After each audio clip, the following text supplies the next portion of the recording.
knowledge is The power. economy continues to be rough for a lot of people. We have found, though, it has now driven more and more people to stop making car payments, stop paying, and that can lead to repossession. Andre and Lucia taking a closer look tonight at the business that stands to benefit. Every car and truck in this Duncanville auto yard represents a loan gone unpaid. So right now we probably have about 200, close to 220 cars on the yard. Usually we're at about 110 to 120. Mike Gary, the owner of Hide and Seek Recovery, says it's getting hard to find space for them all. Joe, where the sale at? I'll come buy one. Where the sale at? I'll come buy one, child. You know, it's a difficult business to be in, right? Morally, we hear everything. We hear every story. The number of people more than 2 months behind on their car loans, according to Cox Automotive, was up 26.7% this December compared to a year ago. So sticker prices have gone way up, so people are borrowing more money. That's left. That's the problem right there. He just said sticker prices have gone up, which means that you spend more money. You know what you could do? Not buy it. Let it sit there. Let it be. Find an older car. Get used. Pay cash. Does it have to be 2023, 2024? Why can't it be 19? Why can't it be 2019? You trying to tell me that there's not decent cars at 2019? From the 2019 series, 2018, 2017. A lot of households with monster payments. Bankrate's chief financial analyst Greg McBride says we could see even more people defaulting if the economy slows. His advice is to face trouble head on. If you are having difficulties, contact your lender ahead of time. They may have loan modification or other arrangements that can be worked out so that you can keep the vehicle. As people find themselves owing more than their car is worth, some are choosing to surrender them. Yeah, there's people that even deliver cars here, and they're like, take it, we don't want it anymore. And his company here gets projections from the banks it works with on how many repossessions it can expect to be doing in the coming months. It says they're predicting things are going to get worse, a lot worse. All right, things are predicted to get worse. Sorry if you can't hear it. It's got that music, and then it's a recorded news broadcast. So we're over here on Tik-Tok. But the point is, the price of the cars have definitely significantly increased. Depending on how your credit is, you could have a high interest rate, which is going to make it even higher. So people need to figure out if it's worth it at the end of the day. There's people in these comments right here talking about it's the paycheck's problem. It's the country's problem. It's not right. It's not fair. Oh, my God, we can't afford anything. So in other words, when they sit here and make these comments like that, then what you're saying is that you should have a high car payment. You should have a late model car just because you're you, regardless of your income. Somebody said, so sad that we can't even pay our car payments. Woo. You ain't paid it in 3 months. I'm not paying it. What in the world? Now I'm your man. No, but you ain't been answering the phone. You don't even answer the phone. That's part of the reason why the car getting repoed. Like, you listen, man. Like, listen, man. You ain't been paying the car. No, you don't answer the phone. You don't communicate. Man, get off the car. Get off the hood of the car. What are you doing? What are you doing? You crazy, man. You toxic, man. You so toxic, man. Look at this shit, man. You toxic. Well, why can't you pay your own car payment? Child, you can't make it up. God damn it! You can't make this shit up! America, why am I having the hardest time to shop for a vehicle? So my card stopped working August 2022. I came back, I got 3 opinions on my car to make sure what they was telling me was true. I have a 2015 Volkswagen Jetta, and the timing belt messed up the valves and the piston, so the engine is dead. And I was devastated, y'all. Like mad. Mainly because I owe $5,000. And not only that, my brother got me into some mess with this vehicle. This car car, I was paying 18% interest.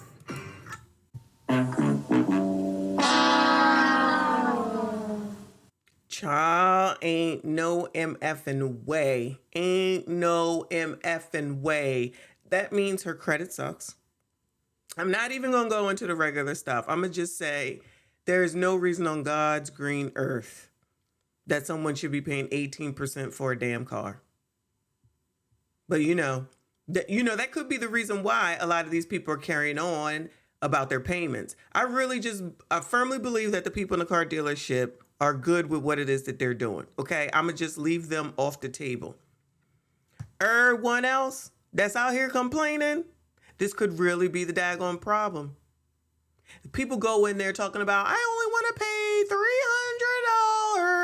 And then they're like, all right, well, we got this for you. And then they're like, oh, but it may go up because we're going to add such and such. Oh, but do you want such and such, or it may go up a little bit? Oh, do you want such and such, so it may go up a little bit? And then there you are. And y'all just be like, okay, because I've done it, okay?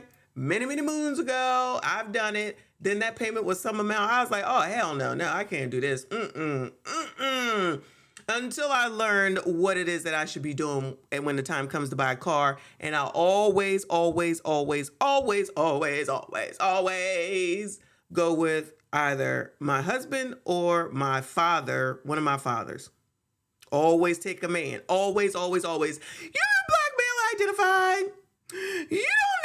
You don't need a man. You can do it all by yourself. Oh my God. Pick me, mammy. Okay, whatever you say. But I'm not out here with car payments $1,300 waiting to get evicted or have my car repossessed, okay? Come on, child. What else? Like I said, 18.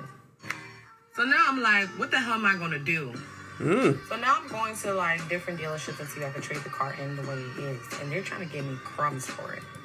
Remember when Obama was in office and the economy crashed due to the housing market and this cash for clunkers came out? Where'd that go? Do y'all remember cash for clunkers? At this point, I didn't know what to do. I'm stuck with a $5,000 loan. If you round it up, it was $6,000. So my sister, I don't know why she's not a lawyer, but she called me and was like, stop crying, stop complaining, call your lender and settle it. Yep. I didn't believe her. I was like, you mean settle it? Well, I'm going to tell people I don't want to pay this shit? Like, how? She's like, listen to me. I've done it. Settle it. And I did. And it worked. But it took about 7 different representatives for this shit to, like, work out in my favor. I ended up settling it. Now, shout out to Navy Federal. Throughout that time of me not having a vehicle, I had family members help me out. And, yeah. Somebody sound broke. Somebody sound broke with no financial literacy, acumen, nothing. But, go on, child. What else? Yes, I still don't have my car. So don't worry about this vehicle. It's a help from family, which I'm thankful. Shout out to y'all. Navy Federal gave me about $25,000 or more in that range to get. Now, I don't know how this story ends, but given everything that we've heard thus far, y'all let me know. Should this person be even thinking about taking out $25,000 for a car, which we know as soon as you drive it off the lot, drops in value? Well, everybody don't know that. It will drop in its value. And depending on the term and depending on the interest rate, should be right back with a crazy ass payment and still be underwater, even though she just did a settlement. A car. So I went shopping. But shopping? Let me not say nothing. Issue was I still have my old car to worry about. I'm like, okay, so what am I going to do? I get the title. Like, what am I going to do with this piece of crap? I have to sell it to something. But in the meantime, I'm like, I have to go car shopping because I only have 3 months with this check to go ahead and get a vehicle. I'm shopping. I cannot find a... So she going to move forward with the $25,000. Car. A decent car with low mileage, something very new, and something not a regular LX or a base model. The cars that we want... So you want the creme de la creme, basically, is what I'm hearing. After everything that that she just went through, after everything that she just talked about, she still want the creme de la creme. All right, y'all, go. They have the little electric chairs and got a little GPS touch is running around like almost nearly 28 and up. 28,000 to be exact. And now I feel like I'm back at square one. How I got the money and I can't even get the car I want. I am not about to go into 25,000 in debt to get a base model or car. That cannot work out for me. So the last car I got, which is my first car, I didn't really like it. I got it because it was just convenient for me to get around. But now that I'm working and I'm working hard for my money, I want to get a car that I love. Part 2 to what happened at the end of this whole journey. Oh, Lord. Shout out to this person for giving up this video.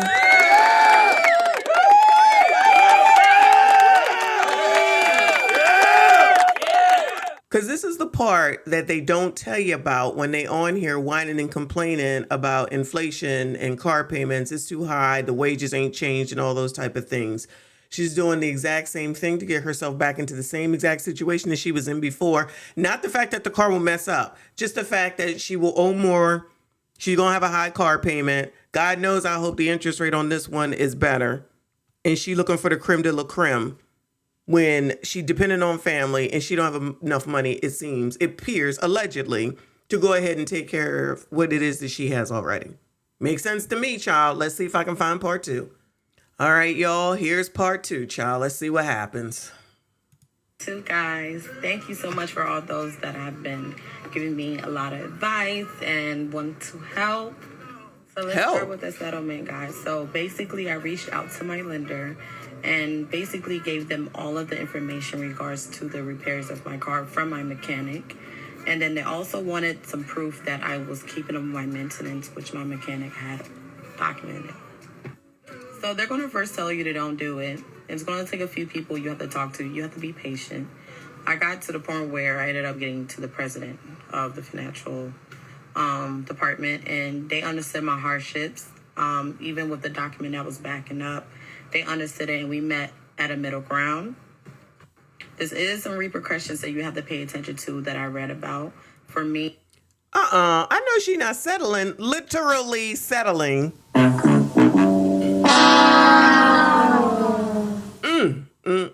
So it's all these car dealers in her comments offering her a car, child. Shout out to the car dealers working tickety-top, child.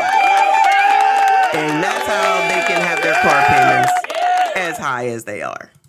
Me, I requested that it will be written in full due to, any future things that I need to do, that it will prevent me from having hardships. So they ended up agreeing to that.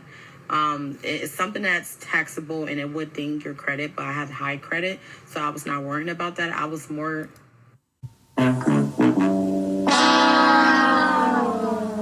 What do you mean you have high credit with an 18% interest rate on a car? Somebody lying, y'all. Somebody lying, okay? And she's out here giving advice. There's people in the comments that's eating it up. Oh, yes, because this is where you should get your information from, TikTok. About not getting repossession, and that's why I settled for the loan. So I'm definitely being practical about what I want, and then also my budget. Back when I got my car, I got it about 15 grand, and it was at 32 miles, and it was a Volkswagen Jetta. And I have learned that it's not the same in this market at all. And that was the main reason why I made the first video. Just explaining that the market is just crazy right now. I'm not looking forward to spending over 20 grand on a low trim car in 2023. Car payments should not be going over $700. And this is including your insurance.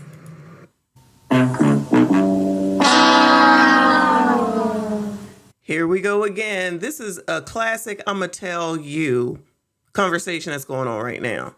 So you're going to talk about what shouldn't be after you took a loan for 18% for a car. You just went and settled for the difference, but you want to talk about how something should be. All you control is you.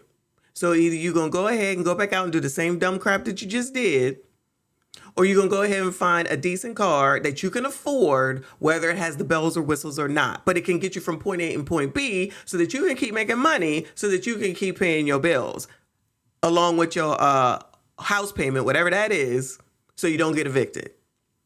But the audacity to start talking about what everybody else and what needs to be done. What needs to be done is people maybe should stop consumerizing, but you gonna consumerize, child. I have a feeling she gonna spend the whole 20, child. What else? Give us everything, child. So I have reconsidered going through different ways to get a new car. I've checked out Hertz. I have checked out other locations. A lot of the people that are sending me their idea of what I should do need to put in the criteria they are giving me. Because you cannot find a Toyota at the price you used to find it back in the day for lower than 100,000 miles. Because I'm going by miles. And then also about the trim. There's two things, the trim and the mileage. So right now, if you're currently shopping for a car, it's the worst time, and I totally understand your pain right now. And that's one of the reasons why I made this video. So I live in the DMV area. We're about to head over to Virginia, and I'm just going to take you on to the journey of me purchasing my car. And if for those who did not watch part 2, go on and watch it, and you'll understand why, this video was made. All right, well, I'm not going to go into part 3 with her, but I'll maybe do that in another video to see where it is that she landed, because now I'm invested. Now I'm invested because I want to know if you made a good financial decision, or if you just went ahead and did the same daggone thing to get yourself from potentially the same daggone situation that you was in. But what do I know? I don't know. Sugar, honey, iced tea. You know, these people don't listen to nobody. They know it all. And then they're going to tell everybody else what they need to do while they continue to make these crazy ass mistakes. But anyway, that's it. That's all for this daggone video. If you are not subscribed, I don't know what you're waiting for. Go ahead and subscribe. Make sure you comment. Make sure you like. See you all in the next one. We do not care.